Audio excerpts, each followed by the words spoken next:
Os 5 gañadores do concurso de decoración de Nadal da Pobra recolleron os seus premios nun acto celebrado na Praza de Abastos.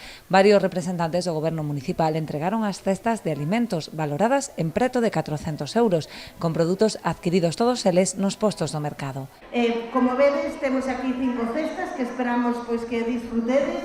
Son cestas para degustar, porque son produtos de aquí, da Praza de Abastos, produtos que teñen marisco, peixe, carne, froita, bacalao e, bueno, de todo, non? Por lo tanto, esperamos que vos axude a disfrutar máis deste Nadal que é tan diferente, tan especial, e con isto queremos contribuir a que todos teñamos un poquinho de ilusión. Ademais de embelecer os balcóns e fachadas do municipio, o obxectivo deste concurso é contribuir á dinamización e posta en valor do comercio de proximidade.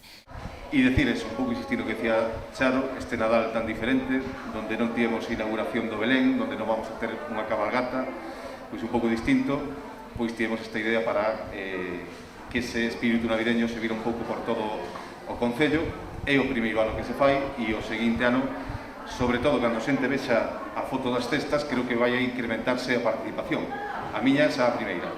En total participaron no certame 35 vivendas, das que resultaron gañadoras unha da Rúa da Atalaya na parroquia do Caramiñal, outra na Rúa Cardenal Patiño de Santiago do Deán, outra da Ribeiriña en Posmarcos, unha do lugar das Romeiras en Lesón e, por último, unha en Banda Seca no Xobre.